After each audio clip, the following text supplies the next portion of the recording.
Тархины алаас подкастыг сонсож буй үзэгч танд энэ өдрийн мэнд хүргэе. За өнөөдөр би дараагийнхаа дугаарыг чанартай амралтын талаар ярилцахад бэлэн болсон байна. Тэгээд өнөөдрийн дугаарт маань сэтгэл зүйч Лав Длам өргөдөө ирсэн байна. Тэгээд бидний урилгыг хүлээн авч ирсэн танд бас баярлалаа. Урьсан баярлалаа.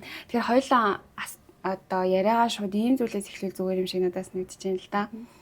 Одоо чанартай амралт гэж бодохоор хүмүүс одоо өдөржингөө унтах байдаг ч юм уу эсвэл дуртай зүйлээ хийх байдаг ч юм уу эсвэл байгальд очих ч юм уу гэл янз бүрийн зүйлүүд ингээ бодогдож магадгүй. Тэгэхээр одоо яг чанартай амралтыг юу гэж тодорхойлох вэ? Эндээс ингээд эхлэе. За хүмүүс яг амралт гэхээр ихэвчлэн гэртээ ч юм уу те эсвэл нэг найз нөхдөөрөө гарахыг ингээд боддог. Сэтгэл зүйчид юу гэж хариулаад байдаг вэ гэхлээр 3 зүйлийг чухалчиж үздэг. За нэгдүгээр болохоор сэтгэл зүйн тусгаарлалт гэдэг байгаа. Энэ нь болохоор таны стресс дүүлээд байгаа зүйлээс холдох бие махбод нь сэтгэл зүй холцсон байна те. Өөрөөр хэлбэл амарч явах үедээ нөгөө стресс дүүлээд байгаа зүйлээ яг бодохгүй байж чадсан уу гэдэг зүйл яригдчих байгаа гэсэн үг тийм. За хоёр дахь нь болохоор таашаал авах буюу таны хийж байгаа зүйл чинь танд ад жаргалыг мэдрүүлж байгаа юу? Тийм.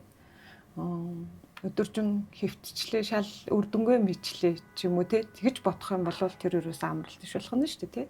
За гурав дахь нь болохоор өөрийн удирдлага буюу тэр амарж байгаа цаг яг та өөрөө хүсэж хийсэн үү? Та ингээд ганцаараа сайхан өнөөдөр чийлрээ хөвтөнэ гэж бодож байсан чинь найзууд чинь салхинд гарыг гээд та дуртай биш байгаа хэрнээ чөшөөрцөн тий. Тэгвэл энэ нь нөгөө та өөрөө цагаа удирцсан мэт санагддаг байна гэсэн. Тэгэхээр энэ гурав бэжэж чанартай амралт болох нь. Тэгэхээр энэ гурав байхгүй бол чанартай амралт биш л гэсэн үг. Тэнгүүд хүмүүс бас ингэж асуудаг шүү дээ. Яг л таны ярьсан зүйлээс гарч ирж байна л да. Одоо бүтэн өдөржингөө өгөнд би ингээ амарсан байхгүй. Энэ хоёр амралтын өдөр бол би ингээ өөрийгөө ачаалуулах юу ч хийгээгүй өдөржингөө л гэртээ амарсан. Тэгсээр нэстэл ядарсан хэвээр байна. Тэгэхээр энэний цаад механизм нь юу болоод байна гэсэн үг? Механизм нь юу болоод байна гэхэлэр амрах гэдэг чинь тархинд нөхөн сэргээх тий өөрийгөө дараагийн өдөртөө бэлтгэх тийм завсарлага өгсөн байх хэрэгтэй байдаг. Тэгтэл нөгөө хөвтөх гэдэг нь болохоор булчингийн хувьд яг амрааж байгаа үнэн. Гэхдээ тархины хувьд амраасан уу гэвэл эргэлзээтэй гэсэн үг. За энэ нь юугаар ялгагдах вэ гэхэлэр жишээ нь бие хөдөлмөр хийдэг хүн бол хөвтчих юм бол булчингийн амралт болоод үдж байгаа юмнуудаар болохоор хөнгөн инээдэг ч юм уу те кино үзээд ингээ бодлогоширдог ч юм уу те ингээд энэ бол энэ хүнд баланстай амралт болж болно.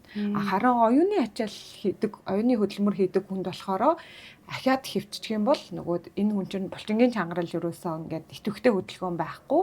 Тэгээд юм үзэх гэдэг маань ерөөсөө дандаа англин ялгах задлан яалгах, шүүмжлэх гэдэг юм уу те ингээд нөгөө тархийг дахин ачаалд оруулдаг. Тэгэхээр ийм үед ерөөсөө тархины хувьд амралт болж өгдөггүй. Тэгэхээр оюуны ачаал хийдэг хүн бол нөгөө физикал амралт нь чухал. Буюу зүгээр суухыг хэлэхгүй байгаа. Булчингаа ажилуулах хэрэгтэй. Булчингаа ажиллах юм бол тархин амарна. Булчин ажилдаг хүн бол тархиа ажилуулад бие амраа. Тэгэнгүүт ажлын одоо завсар цагаар маш их ажиллаж ирсэн. За нэг ингээд юм гүйлгээд харчих да ч юм уу те эсвэл нэг за нэг кино одоо задлаа сонсч да гэдэг ч юм уу зүйл хийдэг. Гэтэл заримдаа энэ нь яг юм жохон нэг завсарлага аваад амралт авсан юм шиг болоод байгаа. Гингүүт одоо ямар ачаалтай вэ гэдэг шалтгаалаад өөр болох гэдэг чинь тий. Тэгэхээр өөрөөр хэлбэл офис ажил хийдэг хүмүүст бол тархин оюуны ажил хийдэг хүмүүст бол энэ юуроос амралт биш. Яг хөө төрхөн зур нөгөө ад жаргалтай нөгөө кап гэдэг мэдрэмжийг ч өгж байгаа боловч тарих амрах гэдэг процессыг өгөхгүй байгаа гэсэн. Тэгэхээр бүрэн амралт биш болчиход байгаа байхгүй юу? Тэгэхээр яг ямар үед одоо тарих ингээд бид нэр бол тархин амрааж байна гэж бодож байгаа шүү дээ. Би ажил хийхгүй зүгээр л ингээ юм гүйлгээд харж байгаа. Тэнгүүд цаанаа тархин амраагүй байдаг бахан. Тэгэхээр ямар үед тарих ингээд амрах вэ? Бидний одоо нөгөө ямар ажил эрхэлдэг үү гэдгээс нөгөө шалтгаалаад. Тарих өөрөө хамгийн энгийндээ бол нөгөө унтах хамгийн сайн байгаа даа шүү дээ тий. Тэгээд мэдээч нөгөө бусад үеэр унтахгүй ч юм уу эсвэл нөгөө хангалттай унтаж чадахгүй ч юм уу эсвэл ингээд ажлын дундуур гинт унтах боломжгүй шүү дээ тий. Тэгэхээр энэ унтахыг энэ наагур хамгийн сайн амралт бол нүд айнах. нүдэн ах. Нүдэн аних гэсэн үг. Тэгэхээр нүдэн аних нь яагаад хэрэгтэй байгаа юм гэхээр бид нар харж ах юм бол ингээд хөтлөгч маань нэг ийм ох юм байна. Тэд настай орчим юм байна да. Тэнд камер ингэж ажиллаж байна да. Энд ийм нэг сэтгүүл байгаа юм байна гэд бид нар юу ийгээд байгаа хноо. Юу хийж байгаа хноо хүмүүсээ. Тэгэхээр бид нар ингээд оюун дүгнэлт буюу тархийн байнгын ачаалал аваал юм гэсэн. Тэгэхээр нөгөө энэ оюуны ачааллыг бид нөр хөхгүй байх хэрэгтэй гэсэн. Тэгэхээр нүдэн аних нь өөрөө энэ нөгөө оюуны ачааллыг түр зуур ингээд завсарлага авч байгаа. Тэ? Дараагийн нөгөө амралтынх нь нэг боломжит хувилбар нь болохоор баг зүйл бодох. За тэгтээ бодохгүй байна гэж бол байхгүй хүн юм чинь тий. Тэгэхээр байнга бодно. Бодохдоо тэрэнд нөгөө стресстэж бодохгүй. Яг камер шиг бодож болно. Камер бол юу ч бодохгүйгээр бичиж авч байгаа тий. Ингээл урсаал өнгөрч байгаа гэсэн. Яг тэрнтэй адилхан сэтгэл зүйчид ийм бодлыг үйл гэдэг тасгалаар орлуулж хийдэг л дээ. Жишээ нь тэр үйл явж гин тийм хэлбэртэй гэдэг. Миний нэг ажил тийм байгаа болоо. Тэнд нөгөө нэг хариу үйлдэл үзүүлэхгүй гэсэн. Яна нэрэнд цааш нь бодохгүй нь шүү дээ. Яна нэр нь тэр ажлаа дуусгаагүй байгаа шүү дээ. Нэр нь тэр ажлын үр дүн юу болсон бол нэр нь дараа нь янаач гэдэг юм уу ийм юм бодохгүй зүгээр л тийм ажил байгаа. Ингээд үйл ингээл хөвөөл ингээ яваад идэв шүү дээ. Камер ингээл бичээл яваалаага оюун дүгнэлт хийхгүй байгаа. Камерт ямар ч оюун дүгнэлт авахгүй байгаа гэсэн. Үйл зүгээр л яваал өнгөрж байгаа болохоос ш тэнд нөгөө хариу үйлдэл авахгүй байгаа гэсэн үг байхгүй юу? Яг тэрнтэй адилхан бодолтой хариу үйлдэл өгөхгүй гэсэн үг. Тэгэхээр тэр нь энгийндээ юу гэсэн үг вэ гэхлээр та нэг бодол бодлоо тэрийг үргэлжлүүлэн ургуулan бодохгүй л гэсэн үг. Энэ бол тэгтээ айгүй юм амархан бол биш байдаг. Энэ нэлээ их дадлага хийсний дараа ингээд бодоод ингээд торхичдаг зурусхан бодоод торхидаг тийм. Тэгэхээр нөгөө ингэхгүй тулд болохоор нөгөө ихэнх бяцлаглууд чинь өөр нэг юмнээр анхаарлыг хандуулдаг. Магадгүй амьсгал дээрээ төвлөрөөд орж байгаа гарч байгаа дээрээ анхаарлаа хандуулаарай гэх тийм. Тэгэхээр нөгөө хүн учраас бодоолох юм бол аягүй их бодол руу хөлдөг учраас тэгэл бодол чинь амьсгалаа авч явах орон дахиад нэг бодол ороод ирдэг. Тэгэхээр нь буцаал бодлоо амьсгал руугаа шилжүүлээл ингээд дундуур нь бол та хідэн ч удаа тэр нөгөө бодол сарнж болно. Ийшээ тийшээ явж болно. Тэгтээ буцаагаал нөгөө амьсгал дээрээ ирээд. Тэгэхээр тархийг аягуулсаа амрааж байгаа гэсэн үг байна. Тэгэхээр хамгийн нэгдүгээрт нойр, дараагийнх нь нүдэн аних, нөгөө зүйл нь маш их ядраагаад байгаа, санаа зовоод байгаа бодол нөгөө сэтгэл хөдлөлөөсөө түр холдохын тулд анхаарлаа одоо нэг зүйл дээр төвлөрүүлэх эсвэл зүгээр ажиглах нь шүү дээ. Ямар ч одоо бүгдээрээ нэг юм үйл гэдэг зүйлийг хийж ийн гэж бодъё л да тий. Тэгэнгүүт яг ямар байдлаар хийвэл зүгээр үү? За ер нь эхлээд гоё цэлмэг агаартай тий цэлмэг тэнгэрийг бодоод үүлгээ ботчих. Тэгээд эхний зүйл нь тэгж эхлэх нь шүү дээ тий. Тэгээд үүлгээ бодоо явж атал чинь бодол ч ороод ирнэ. Тэгэнгүүт нь нөгөө бодлоо нөгөө үүлтэйгээ хамт явуулчихна л гэсэн үг. Тэ дараагийн бодол ороод ирэхээр дараагийнхаа үйлдэлгээ хамтал явуулчихна. Тэгэхээр нөгөө хөврүүлээд ах шаардлага байхгүй шууд катлал нэг үйлчийн жижигэн хэсгээс бүрдсэн байгаа шүү дээ. Тэгэхээр тэр жижигэн зүйлтэйгээл явуулаад байгаа юм шиг төсөөлчих гэсэн. Тэгэхээр нөгөө тэн дээр их бодол дээрээ хит ач холбогдол өгөөл стресстэй тахгүй бодол орж ирж байгаа нүнэ. Тэгээд бас явуулж байгаа юм чухал. Тэгэхээр бид нэр одоо яг саяны таны хэлсэнчлэн нөгөө үйл тасгалыг тархиа одоо амрааж бодлоо одоо нөгөө цэгцэлж одоо ямар ч нөгөө нэг шүүмжгүйгээр эсвэл нэг бодол руу уусахгүй тул ингээд явуулаад ах тасгалыг хийж болох гэдэг чинь тархинд амралтах гээд байгаа. Тэгээ үүнээс гадна одоо нөгөө тархи ядрах, сэтгэл ядрах ч юм уу эсвэл магадгүй нийгмээс үүдэлтэй ингээд нөгөө харилцаануудаас үүссэн ядаргаа ч юм уу гэл олон төрлийн ядаргаанууд байдаг. Тэгэхээр надад ямар ядаргаа байгаа вэ гэдгээ нөгөө нэг яаж мэдхүү бас тэрэндээ чиглэсэн үйл ажиллагаанд өөр болох гээд байдаг л да. Тэгээ та энэ тал дээр за мэдээч бидний хамгийн амархан таних боломжтой нь болохоор биеийн ядаргаа.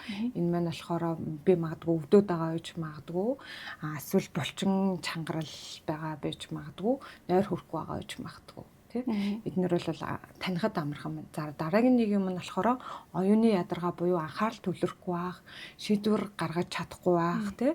Эсвэл айгүй амархан юм мартаад ах ч юм уу те байж болно.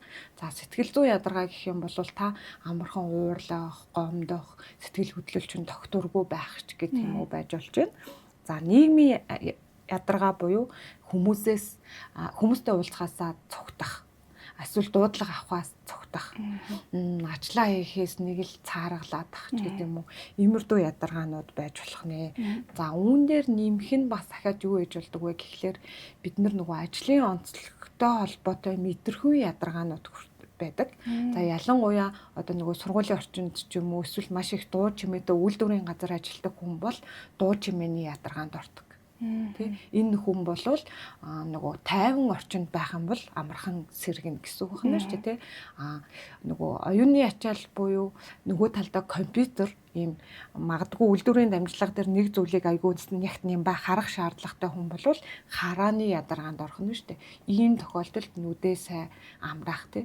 Гэтэл нөгөө манайхан хөвчлөндөө бүх амралтчил за нэг жоохон амраахыг л уцаа авах юм уу зурагт үзэх болчиход байгаа шүү дээ тий.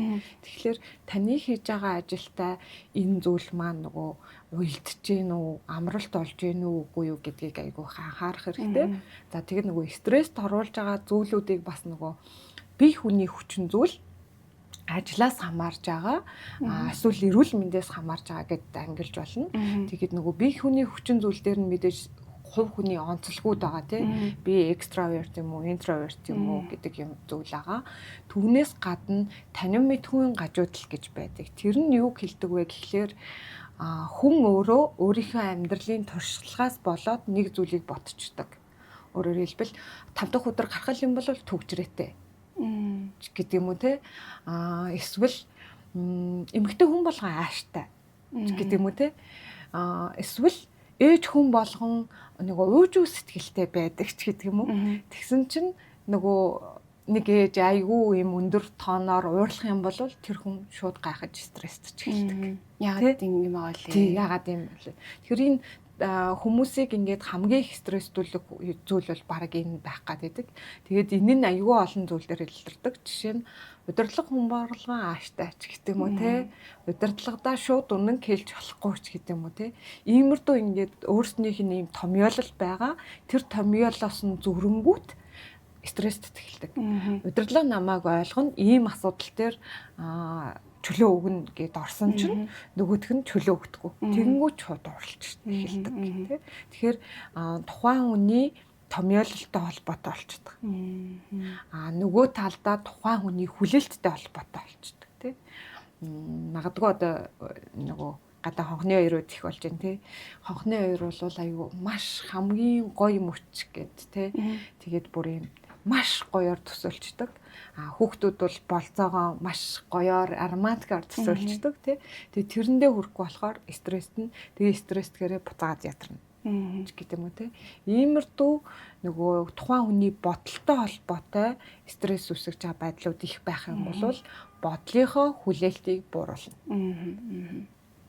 Тэгэхээр одоо нөгөө өөртөө тохиромжтой аргыг олоод би хэрвээ хийчих юм бол тэндээс илүү нөгөө сэргэлтийг аваад байдаг. Тэгэхээр энэ нөгөө сэргэн гэдэг нь сэтгэл зүй болоод одоо тархины хувьд ямар ингээ үйл явц болж байгаа гэсэн үг гэдэг вэ? За тарих болохоор стресстэй хийц их ачаал авахаараа тэмц эсвэл зогт гэдэг команд өөртөө өгдөг. Тэмцэх гэдэг нь болохоор нөгөө хит их ажиллаад байдаг хүмүүс байдаг шүү дээ. Стресстэй тусмаа л ажил нь ихсээд ч юм уу те ажил байгаад идэг. Нэг хэсэг нь болохоор залхуураад улам хойшин тавиал идэг, хойшин тавиал идэг те хойшлуулаад идэг. Тэр нь аль нь тархины хувьд болохоор энгийн тайван байдлаа алдаад те ийм тогтворгүй байдал руу шилжсэн байна л гэсэн үг байна тий. Тэгэхээр энгийндээ болвол энийг тайван байдал руу оруулах хэрэгтэй гэсэн үг тий. Тэгэхээр тайван байдал руу оруулахын тулд нөгөө стрессийн гормоныг бууруулад ад жаргалын гормонуудыг ялгаруулах хэрэгтэй гэсэн үг тий. Тэгэхээр танд юу ад жаргал өгдөг юм бэ гэдгийг мэдэх хэрэгтэй болно. За тэгэхээр нэлээд хэдэн зүйлийг мэдэх хэрэгтэй. Тэрний нэг нь болохоор би яавал үнэхээр миний одоо сэргээ шавдаг зүйл юм бэ? Өөрөөр хэлбэл та үнэхээр ингээ патрол лов болсон үедээ ганцаараа байхдаа илүү тайвширт юм уу? Хүнтэй байвал илүү тайвширт юм уу тий. Ихэнх тохиолдолд экстраверт хүмүүс болохоор шинэ хүнтэй уулзах, шинэ зүйл хийх, шинэ зүйл турших гэд олон хүмүүстэй байх, ярьж хөөрөх тусмаа болохоор амралт болж өгдөг болвол яг ийм дотгошоогоо мэдрэмжтэй хүмүүст болохоор илүү ганцаараа байгаад өөрөө өөртөөгөө бясалгах нь тэр хүнд амралт гэдэг.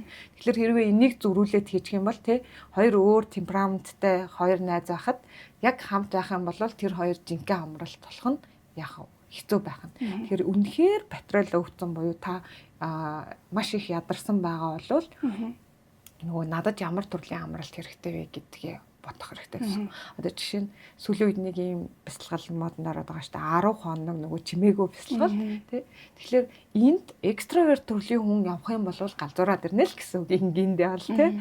Хэрвээ дотгошоогоо хүн явах юм бол маш сайхан амраад өөртөөгөө ярилцаад ирнэ. Тэгэхээр энийг айгүй анхаарах хэрэгтэй. Тэгэхээр миний үндсэн мөн чанар юу юм бэ гэдгийг айгүй сайн анхаарах хэрэгтэй гэсэн үг тий. За хоёр дахь юм нь болохоор бид нарт юуг илүү анхааруул зүгээр юм гэхэлэр нөгөө түрүүний хэлдэг ажлын онцлог. Тэ? Та би ачаалттай ажил гэдэг юм уу, энэ ачаалттай ажил гэдэг юм уу? Эсвэл хоёулангийн гэдэг юм уу? За үүнтэй холбоотойгоор ийм маргаан гард юм аа. Саяхан над дээр нэг ийм хөөхөд ирсэн. Аавыгаа ингээд гэртээ зүгээр хөвтөд тахаар уурн нүрдэг гинэ. Тэгээд сонсоод байсан чинь аав нь болохоор тогооч хүн байгаа байхгүй юу? Тэгээд ийм тогооч нар яадаг вэ гэхлээр бүтэн 8 цаг тасралтгүй цогцоо ажилладаг. Цогцоо ажилласан бөгөөд анхаарлын түвшин маш өндөр ажиллах шаардлагатай. Тэгэхгүй л нөгөө түлэгдэж өгөх аюултай эрсдэлтэй учраас анхаарал дээд зэргээр төвлөрөөд цогцоо ажиллана. Тэгэхээр энэ хүнд ямар амралт хэрэгтэй вэ гэхлээр нөгөө яг булчингаас суулж зүгээр хөвтөх ажил чинь амралт чинь хамгийн зөв байгаа байхгүй юу. Тэгэнгүүт гэрч ямар хэрүүл болоод байдаг вэ гэхлээр чи зүгээр хөвтөөдөө гэж ээж нь аягүй хөглөдөг. Тэгэнгүүт хүүхэд манай аав ямар ч амьдралын итвэхгүй гэж бодоод байгаа. Тэгээд энээсээ болоод ингээд юу үсчихэж байгаа байхгүй гэр бүлийн хоорондын хэрүүл маргаан зөрчил үсчихэж байгаа. Тэгэхээр амралт гэдэг нь аягүй юм чухал ойлголт аваад хин яаж амрах ёстой юм бэ гэдгээ мэдгүйгээс болоод нөгөө хүнийг байнга ингээд сонирхолтой юмд авч явъя гэдэг ах юм бол тэр хүн нөгөө амралт болж чадахгүй нэ шүү дээ. Тэгэхээр ийм жижигэн зүйл юм шиг хэрнээ гэр бүлийг хооронд нь ингээд том маргаанд оруулах зүйл бас гарч болно. Тэгэхээр ерөөсөө л нөгөө хэрэгцээгээ таних гэдэг шүү дээ. Надад юу хэрэгтэй байгаа вэ гэдгийг. Тэгэхээр бас нөгөө шууд одоо сэтгэл зүйн нөгөө эргээр нөлөөлдөг хүн болгоно нөлөөлдөг бас ингээд зүйлүүд байдаг шүү дээ. Тэгэхээр ер нь ингээд хүн өөртөө чанартай амралтыг ингээд бүтээхийн тулд ямар ажил мэргэжил одоо эрхэлдэг үү, ямар төрлийн хүн бэ гэдэг зүйл шалтгаалаад юу ер нь бол ингээд зайлшгүй хийх хэрэгтэй гэж та зөвлөмөр өгдөг. За хамгийн эхлээд хэрвээ та айгүй маш их юм бодлын стресс байгаа бол өөрөөр хэлбэл айгүй их олон юм санаа зовоод байгаа бол зүгээр санаанд орж байгаа бүх юм 10 минутын турш бичээд үз. Тэр нь нөгөө гоё бичихтэй хамаатай биш, замбраатай бичихтэй ерөөсөө хамаатай биш. Санаанд орж байгаа бүх юмаа бичээд үз. Тэгээд тэрийгээ зүгээр ураад хайчиж болно. Эсвэл нөгөө уншиж цэгцлэх дуртай хүн байдаг шүү дээ. Тийм бол тэрийг ингээд өөрөө цэгцлээд англиад энэ нэнтэйгээ холбоотой юм байна гэд ингээд зураглал гаргаад энийг шийдвэрлэж болох юм байна. Энийг би өөрөө шийдвэрлэж чадах юм байна. Энийг шийдвэрлэж чадахгүй юм байна гэд ингээд гоё англиад цэгцэлж болно. Хэрвээ нөгөө цэгцэл хүн болгон тийм лаг цэгцэлдэг биш үү те тийм тохиолдолд зүгээр ураа хайчих. Тэгэхээр ийм тохиолдолд нөгөө тарих амарсан мэдрэмжийг авдаг гэсэн. За хоёр дахь нөгөө анхаарах зүйл нь болохоор помодоро гэдэг загвар байдаг. Өөрөөр хэлбэл ямар ч ажил хийж исэн бай та боломжтой бол 25 минут ажиллаад тэр үедээ болохоор гүн сайн анхаарлаа төвлөрүүлээд 5 минут амар гэж байгаа. Ихэнх тохиолдолд хүмүүс яаж ажиллаад байдаг вэ гэхлээр ажлаа хингээ чадандаа харуулах тий ажлаа хингээ уцаар ярих эсвэл ажлаа хийжсэн гинт босоод бийцдэг ч юм уу тий цайгаа уунгаа ажлаа хийх гэдэг юм ийм зүйл хийгээд байдаг. Тэгэхээр тарих болохоро тэр нөгөө нэг жижиг ийм завсарлагаануудыг чинь ажилсан гэд бүртгээ тавьчихдаг. Ягаад тэгэхээр голлох үйл ажиллагаанд ажиллах байсан учраас тэгэхээр тэрний оронд 25 минут анхааралтай ажиллаа хийчихэд 5 минутанд нь үнэхээр бийцсаад усаа ингээд 50 уугаад ингээд ийм аз жаргалтайгаар цонхоор ширтээд гэдэг юм уу те эсвэл чатандаа ийм хариулаад гээд тэгэх юм бол би амарсан гэдэг мэдрэмжийг тарих өөр авч идэг. Тэгэхээр одоо чанартай амралтыг өөртөө бүтээхийн тулд магадгүй нөгөө тархитай холбоотой бодлоо зэгцлэх нөгөө талаасаа яаж ажиллаж байгаа вэ гэдэг нөгөө үйл явцаа анзаарч агаад нөгөө ачааллаа багасгах, тэнцвэржүүлэх гэдэг байдлаар саяны помодоро аргыг ч юм уу ингээ хэрэглэх болж таарч шүү дээ. Тэгэхээр одоо нөгөө их ачаалттай үедээ ч гэсэндээ ийм аргуудаар бид нэр одоо тархиа бага зэрэг ингээ амраагаад нөгөө балансжуулах боломжтой байх нэ. За тэгэнгүүт хүн болгонд ингээ өдөр бүр 10-аас 15 минутыг ч юм уу ингээ зориулж агаад өөртөө чанартай амралтыг бий болгоё гэвэл одоо юуг та ингээ номер одоо дээгүүр ингээ хэлэх байна. Эхний ээлжинд болохоор бид нөгөө мэдрэхүйн амралтаа айгүй хийх нь чухал. Бид нар 5 мэдрэхүйн маань байнга ажиллаж байгаа харах, сонсох, үнэрлэх гэх тээ. Тэгэхээр мэдрэхүйн амралт буюу аль болох нөгөө тайван, чимээгүй орчинд хэсэг буюу нэг 5-аас 10 минут нүдэ аних тий. Тэгтээ нүдэ анихтаа болохоор зүгээр нүдэ анихгүй утасныхаа дууг хаагаад танд ямар нэгэн нөгөө садаа болох зүйл байхгүй байна. Тэгээд суухан тархийг аягүй нөгөө мэдээлэл боловсруулах гэдэг их ачаалаас нь салгаж өгч байгаа гэсэн.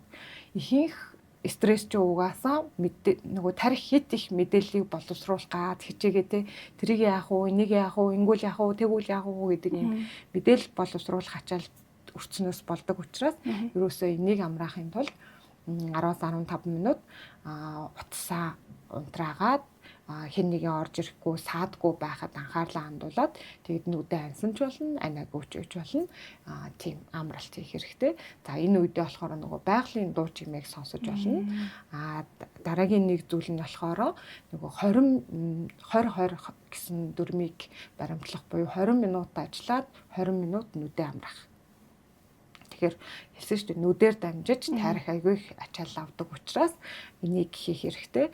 За дараагийн нэг юм нь болохоор 15 минут уцандаа хүрхгүйгээр хин нэгэнтэй уулзахгүйгээр ярихгүйгээр тий ажиллаа бодохгүйгээр 15 минут зүгээр суух. Та ингэж чаддаг уу тий тэгэхэд энийг хийх нь болохоор танд нөгөө яг чанартай амралтыг өгч байгаа гэсэн. Тэгвэл болохоор бид нар яг нөгөө ихэнх тохиолдолд амарч ийн гэл уцаа шүрэл аваал те ямар нэгэн подкаст сонсоод ч юм уу те гэдэг тэгэхээр эн чинь яг чанартай амралт уу гэвэл бас үгүй. Тэгэхээр эдгээр ийм тархийг амраас нь тасгалуулж чухал. Тэгээд мэдээж биеийн хөдөлгөөн. Биеийн хөдөлгөөн дээр дэлгэрүүл мэндийн байгууллага юу гэж хэлсэн бэ гэхээр хүүхэд бол өдөрт цаг хөлсөө гаргасан хөдөлгөөн хийх хэрэгтэй. Насанд хүрэгчүүд бол 30 минут хөлсөө гаргасан хөдөлгөөн хийх хэрэгтэй гэж. Тэгэхээр хөлсөөр дамжуулж хүний нөгөө стрессийн гормонууд гадагшилж байдаг учраас хөлсөө гаргасан хөдөлгөөн бол чухал байдаг. Тэгэхээр хүмүүс ингэдэг би алхад нь штэ гэл те ажилдаа алхаад явдаг би ер нь л дандаа алхдаг гэ те алхахдаа нөгөө тайван хөлс гараагүй бол энийг алхсан тооцохгүй байна гэсэн. Тэгэхээр хийж байгаа хөдөлгөөн чинь магадгүй чанартай 15 минут байж болно эсвэл ойролцоогоор 30 минут хөлс гарсан л хөдөлгөөн байх хэрэгтэй. Тэр нь бүжиг нь байна уу, хурдан алхалт нь байна уу, гүйлт нь байна уу. Зарим хүн болохоор нөгөө шалаа явган сууж агаад арчичдаг шээ тий. Энд ч байж бол хөлсөл гарах нь чухал. Тэгэхээр одоо нөгөө тасгал хөдөлгөөн өөртөө тохирсон жижиг одоо аргууд дээрэс нь нөгөө ажлынхаа хэмнэлийг ийм тодорхой хугацаануудад хуваарлаж хийх гэдэг зүйл байгаад ч тийм сэтгэл зүйч маань хамгийн ихэнд хэлсэн шүү дээ. Нөгөө тархин амраахын тулд яах вэ гэсэн чинь унтах тэгээ нүдэн амраах гэдэг. Тэгээ ерөөсөө ингээд скролж байгаа үе шат болгонд л тархи ямар нэгэн байдлаар мэдээлэл боловсруулаад одоо ажиллаад байдаг. Учираас бид нэг амралтыг өгч чаддаггүй болох гээд байна гэсэн тийм. Тэгэхээр ямар нөгөө скролж жоох хооронд дахиад тарих юу хийдэг гэж ийм судалгаа гадаг байхгүй юу. Скролж жоох хооронд хүн талд сэтгэл готролд ордог. Тэгээ шалтгаан нь гэвэл ингээд гүлэгжэтэл хүмүүс бүгдээрээ ингээ гоё амралтаа авсан байдаг. Би ганцаараа ажиллаж ивэл би яагаад ажиллаад байгаа юм бэ? Стресстэй ч эхэлж шүү дээ тий. Тэгсэн чинь шинэ жил болонгууд бараг ихэнх хүн нөгөө Тайланд, Вьетнам явлаа шүү дээ тий. Тэгэнгүүт хүн эхний удаадаа гайгүй өнгөрчнө. Хоёр дахь удаага явандаа гэж бодож байсан чи ахаа явж чадаагүй. Тэнгүүд би ахаа л үлдчихлээ. Тий. Эсвэл би ингээд төрс өдрөө тэмдэглэмээр байсан. Гэхдээ тэмдэглэж чадахгүй байсан. Надад ийм хөнгөн гунигтай байсан чинь эргэн тойрных нь хүмүүс төрс өдрөө айгүй гой тэмдэглэсэн тухай сторигоо орууллаа. Энийг үзэхэд хүн ингээд далд сэтгэл готролт Би яагаад чадахгүй байгаа юм бэ? Би яагаад арчаагүй юм бэ? Миний амьдралын нөхцөл байдал яагаад юм уу юм бэ? Ч гэдэг юм уу те. Тийм учраас энэ нөгөө утаснаас холдох гэдэг чинь айгүй их чухал байгаад байна те. Тийм учраас бүр 7 хоногт нэг өдөр дижитал детокс барих нь айгүй чухал юмс гэдэг байгаа шүү дээ. Одоо зуны үйлрэл болж байна. Тэгээ бүгдээрээ амралт зугаалгаар явна. Заримдаа ингээд шүүн унтахгүй байх ч юм уу, нойр солигдно, амьдралын хэмнэл солигдно.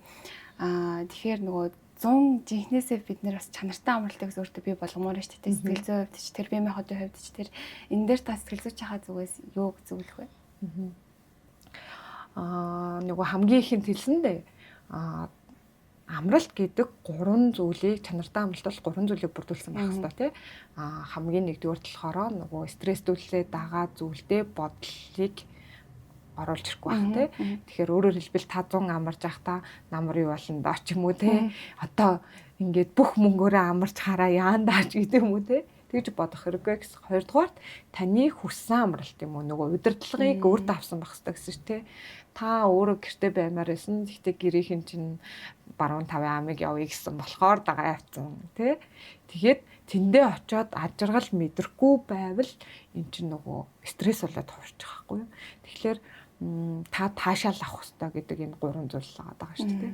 Тэгэхээр таашаал авсан уу, та өөрөө хүснэ үү? Тэг хүмүүс яг энэтэй холбоотойгоор зөвхөн ийм нөгөө урт хугацааны амралт гэлтгүү, хагас бүтэн савны амралтыг хүртлэн гэдэг нөгөө гэрээ цэвэрлэх ч юм уу, тий хувцааг байх ч юм уу, хүүхдүүдтэй анхаарал хандуулах ажлаа хийчихэд тэгээд эцсийн бүлэгтээ нөгөө би та нарын төлөө надад өрөөсөө цаг гардаггүй гэж стрессдэг тий. Тэгэхээр нөгөө амралт гэдэг чинь танд зарцуулагдчих байх ёстой тэр цаг тий. Тэгэхээр тэр цаг нь хүн болгоны хувьд өөр ээж болно шүү дээ тий. Ганц бие хүн бол урт цагийг өөртөө зарцуулж чадж байна. Тэгтэл магадгүй 3 хүүхэдтэй ээж болвол тэр цагийг яг ямар 30 минутыг үр дүнтэй байлгах юм ч гэдэг юм уу те. Энийг айгуу сайн анхаарах хэрэгтэй л байна гэсэн. За тэгэхээр одоо үзэгчд маань эндээс бас нөгөө нэг хэрэгцээгээ таних хэрэгтэй юм байна. За тэгээд би ямар хүн блэ гэдгээ бас ингээд дотроо бодоод би ямар амралтуудаа одоо амарсан гэж бодсон чинь тэндээс амралтыг авлаа эсвэл амаршаагүй санагдсан билээ гэдгээ ингээд дотроо бас эргцүүлсэн байхаа гэж ингээд бодож байна. Тэгэхээр энэ манай подкаст одоо энд хүрээд ер нь бол ингээд дуусж байгаа. Тэгэхээр за маргаашнаас л ерөөсөө ингээд чанартай амралт гэдэг чинь ингээл хагас бүтэнсэн юм уу те зуны амралтыг хэлэхгүй өдөр тутамдаа л би тодорхой хэмжээнд тархиа сэтгэлээ биеэ ингээ амраахыг хэлж байгаа юм байна.